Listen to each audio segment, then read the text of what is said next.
BASF India 1943 में company form हुई थी और उस वक्त इस कंपनी का नाम था RA कोल। अगर हम बात करें उसके लेटर 1963 में इसका नाम चेंज किया गया और रखा गया इंडोप्लास्ट। इस चीज़ को आप यहाँ पर इजीली पढ़ सकते हैं, इंडोप्लास्ट रखा गया।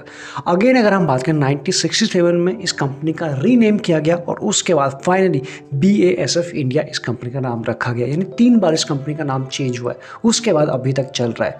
अगर हम BASF ग्रुप की बात करें या फिर इस कंपनी की बात करें, BASF इंडिया एक फ्लैगशिप कंपनी है BASF ग्रुप के। और अगर हम इस ग्रुप की बात करें, BASF is a world leading company है किसमें, केमिकल सेक्टर में, तो उसकी एक फ्लैगशिप कंपनी है। आगे अगर हम बात करें इस ग्रुप की बात कर लें कुछ BASF ग्रुप की, ये एक ऐसी कंपनी है जो बहुत सारे सेगमेंट में काम करती है। अगर हम बात करें प्लास्टिक की बात करें, केयर केमिकल की बात करें, कंस्ट्रक्शन केमिकल और उसके बाद petrochemicals, automotives and refining chemicals, paper chemicals, ये वो सारे सेगमेंट हैं जहां पर BASF ग्रुप काम करती है। नाउ ग्रुप से थोड़ा हटके अगर हम BASF इंडिया की अगर हम बात करें, इस कंपनी के भी बहुत सारे सेगमेंट हैं जहां ये कंपनी अपनी सर्विसेज देती है और जहां से इनको रेवेन्यू निकल के आता है। इस कंपनी की बात करें जो प्राइमरली इंगेज है in the manufacturing and selling of chemical product, यानी कि ग्रुप जैसा काम करता है वैसे ये भी काम करती है। और अगर हम बात करें इसके कुछ सेगमेंट हैं जैसे कि agriculture solution and material, industrial solution, surface technology, nutrition care and chemicals, ये वो सारे सेगमेंट हैं जहां कंपनी अपनी सर्विसेज देती हैं एंड जहां से इस कंपनी के पास रेवेन्यू निकल के आता है। बाकी सारी चीज़ें आप यहाँ पे देख सकते हो, कहाँ से कितना रेवेन्यू इस कंपनी के पास आता है, सारे सेगमेंट आपके सामने। अगर हम बात करें सबसे पहले मटीरियल सेगमेंट से, यहाँ से 23% रेवेन्यू इस कंपनी के पास निकल के आता है। सेकंड के हम बात करें न्यूट्रिशन एंड केयर सेगमेंट से 25% रिटर्न का रेवेन्यू आता है। सरफेस टेक्नोलॉजी से 4% सबसे कम वहाँ से आता है। उसके बाद केमिकल सेगमेंट से 18 एंड इंडस्ट्रियल सोल्यूशन से 15, एग्रीकल्चर से 15। तो ये है इस कंपनी का revenue breakup as of now. तो आप समझ गए होंगे अभी तक कि कंपनी किस फील्ड में काम करती है, किस तरह से फॉर्म हुई थी, कंपनी कोई नई नहीं है। आगे बात करते हैं इस कंपनी ने अपने इन्वेस्टर को क्या दिया, सबसे पहले ये देख लेते हैं। रिसेंट में करेक्शन के बाद भी आप इस चीज़ को देख लीजिए, एक साल में अभी भी 27% पॉजिटिव में रिटर्न दिए। ऐसे मार्केट में जिस तरह से स्टॉक क्रैक हुए हैं या फिर ये कहें एक्सीडेंटल हमने देखा गया है स्टॉक्स में, इंडेक्स उतना नहीं टूटा एज ऑफ नाउ। पिछले 5 महीने में अक्टूबर से लेकर अभी तक के स्टॉक्स में भारी हम सभी को गिरावट देखने को मिली है या फिर ये कहें प्रॉफिट बुकिंग देखने को मिली ऊपरी लेवल से। उसके बाद भी इसने पॉजिटिव 27% के रिटर्न दिए।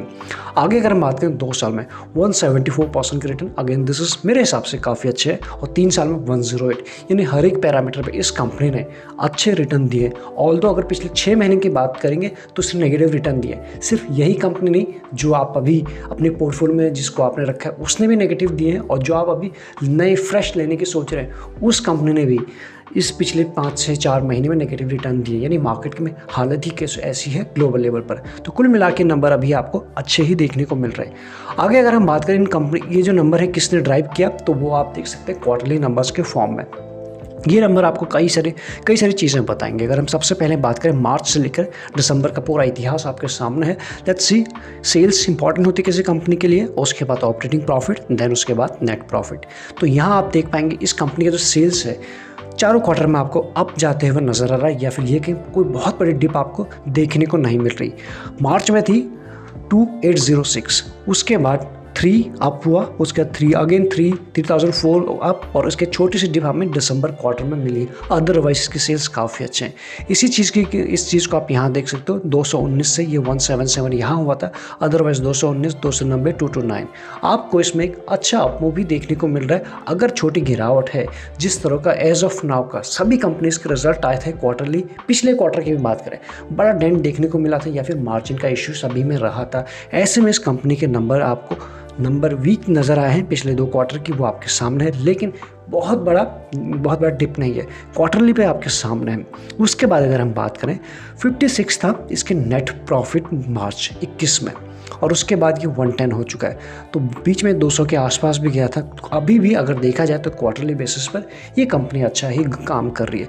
लेट्स समझने की कोशिश करते हैं क्या सिर्फ क्वार्टरली पे इस कंपनी ने अच्छा काम किया है या फिर ईयरली पे भी। ये आप इस चीज़ को यहाँ देख सकते हैं।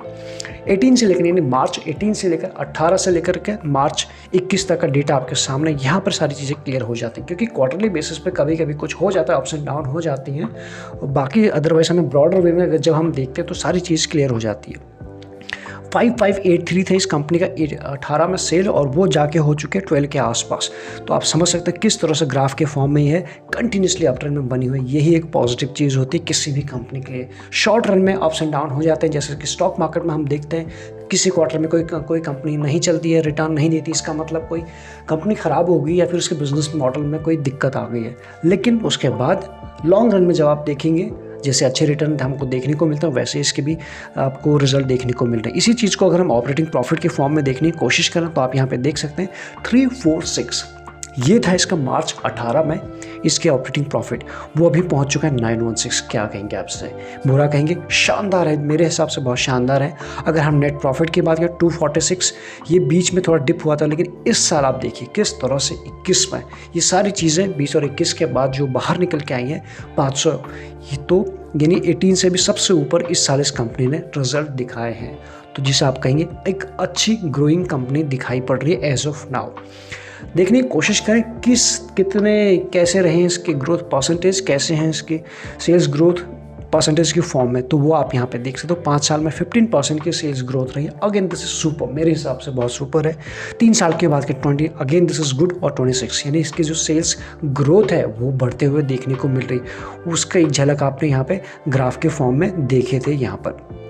आगे अगर बात करें प्रॉफिट ग्रोथ कैसा रहा है, उसकी क्या परसेंटेज रही है, किस परसेंटेज से कंपनी बढ़ रही है, किस परसेंटेज में कंपनी की प्रॉफिट आ रहा है, 82, 31, एंड ये साल तो कंपनी ने ये जो आपको दिखाई पड़ रहा है ये आपको सुपर देखने को मिल रहा है। वो आप यहाँ पर भी देख पाएंगे। जब इस कंपनी का नेट प्रॉफिट यहाँ था 246, 82, 23, और 23 से जब देखेंगे तो 50, यहीं पे वो चीज़ हुई है जो सबसे बड़ा अपमूव आपको देखने को मिल रहा है इस कंपनी में। और इसीलिए आपको ये एक जो ग्राफ है ये भी आपको बहुत ऊपर देखने को मिल रहा है। तो कुल मिला के अभी तक नंबर्स के अच्छे देखने को मिल रहे, कोई वीकनेस खास नहीं है। और ऐसे में अगर हम बात करें इस कंपनी के ROE और ROC के ऊपर भी बात करें तो ये भी आपको काफ़ी शानदार ही देखने को मिलेंगे। 13 अगेन गुड टू ओके, फिर 15 ये भी गुड है, और यहाँ पर इस साल हमको इम्प्रूव होते हुए दिखे 37, दिस इज सुपर। वहीं अगर हम बात करें 17 ROC, this is good, again 21 is very good, और यहीं बात करें 46, दिस इज सुपर। तो इसे आप कह सकते हैं इस कंपनी के आपको बाकी जो पैरामीटर है वो अच्छे ही देखने को मिल रहा है अभी तक। बिजनेस भी कुछ ऐसा है, डाइवर्सिफाइड है, बहुत सारे सेगमेंट में काम करती है, एंड बाकी चीज़ें अगर हम यहाँ देख लें शेयर होल्डिंग पैटर्न कितना मजबूत है कितना वीक है वो आपको यहाँ क्लियर हो जाएगा। सबसे पहले अगर हम बात करें प्रमोटर के पास अच्छी होल्डिंग है, 73+ है, और उन्होंने इंटैक्ट रखी, यानी प्रमोटर को अपनी कंपनी पे ज़्यादा भरोसा है, या फिर ये कहें उनके पास ज़्यादा है, वो ज़्यादा मेहनत करेंगे और अपनी कंपनी को आगे लेके जाएंगे, ये एक अच्छी बात है। दूसरी अगर हम बात करें FIS 1.96 उनकी होल्डिंग थी मार्च में, नेक्स्ट क्वार्टर आया 1.97, 2.22, और उसके बाद यहाँ पर जो रिसेंट में हमने मार्केट में सेल ऑफ देखा है वहाँ पर हो सकता है उन्होंने भी कुछ अपनी होल्डिंग को कम किया, ऑल तो बहुत ज़्यादा नहीं था और ना ही बहुत ज़्यादा कम किया। तो कुल मिला के वो इसमें धीरे धीरे करके हर क्वार्टर में बढ़ा ही रहे थे अपनी होल्डिंग को, क्योंकि कंपनी की अगर हम बात करें फंडामेंटली बड़ी साउंड कंपनी है। अगर हम बात करें इसके बाद DIS की 7.76, उसके बाद 7.6 यहाँ पर, और ये इन्होंने हल्की सी हर क्वार्टर में थोड़ी थोड़ी प्रॉफिट बुकिंग कहीं कम की है। देखा जाए तो टोटल 1% भी कम नहीं किया है, थोड़ा थोड़ा करके की है। तो दोनों की होल्डिंग है FIS की कम है कंपेयर करें तो अगर DIS से। ऐसे में पब्लिक की बात करें 16 यानी ऑलमोस्ट 17 के आसपास, फिर 17+, यहाँ पर 17.82 और 17.8 है, यानी पब्लिक इस कंपनी में हर गिरावट पे या फिर हर क्वार्टर में कुछ ना कुछ अपनी होल्डिंग को बढ़ा रही है। देखा जाए तो कंपनी का अच्छी है, इसमें कोई बुराई नहीं है। जब भी कभी एक डिप में मिलता है आपके प्राइम रेडार पे या फिर एटलीस्ट वॉच लिस्ट पे तो आपकी अच्छी कंपनीज होनी चाहिए, क्योंकि जब भी कभी मार्केट गिरेगा उस वक्त आपको ये लगेगा ये ले लूँ वो ले लो। अगर आपकी प्रॉपर वॉच लिस्ट रेडी रहेगी और आपने प्रॉपर GTT लगा के रखा है तो आपको बहुत हेल्प होने वाली है उस वक्त, जो कि रिसेंट में हमने देखा भी। ऐसे में अगर हम बात करें FIS DIS के बाद कुछ म्यूचुअल फंड में भी हैं जिन्होंने इन्वेस्ट किया है इस कंपनी में। तो सबसे पहले अगर हम बात करें Tata small cap fund direct growth, उनकी होल्डिंग है 4%+। उसके बाद टाटा के large and mid cap fund direct growth, उसके बाद PGIM इंडिया, उसके बाद BNP परिभाष, ये वो 4 टॉप के फंड हैं जिन्होंने इस कंपनी में इन्वेस्ट किया है। इसके बाद अगर हम बात करें इस कंपनी की डेट की बात करें, डेट टू इक्विटी रेशियो बहुत कम है, 0.09 है, यानी कि जिससे आप कह सकते हैं नेग्लिजिबल है, लेकिन डेट फ्री नहीं है, ये आप देख लीजिए। कैश कितना है इस कंपनी का, 173 कैश है, और डेट है 151। कंपनी चाहे तो जितना कैश है डेट फ्री हो सकती है। तो कुल मिलाकर अभी तक जो हमने देखे सुपर है, ना ही कोई प्लेजिंग है, डेट भी बहुत ज़्यादा नहीं है और बाकी पैरामीटर भी इसके काफ़ी अच्छे ही देखने को मिला। इसके बाद वैल्यूएशन की अगर हम बात कर लें तो वो आपके सामने यहाँ पर है। आज के दिन जो डिलीवरी उठाई गई है 38% के आसपास, जिसे आप अच्छा तो ओके कहेंगे। ये एक चीज़ है।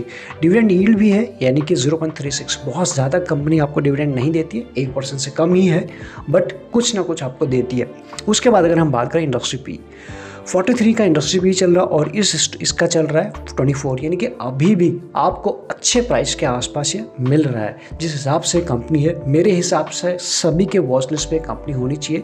इसका बिजनेस मॉडल अच्छा है, इसके फंडामेंटल अच्छे हैं, इसके रेशियोज अच्छे हैं, डेट कम है एंड कैश भी कंपनी कैश रिच कंपनी है, तो इस हिसाब से और बाकी प्रमोटर की होल्डिंग अच्छी है।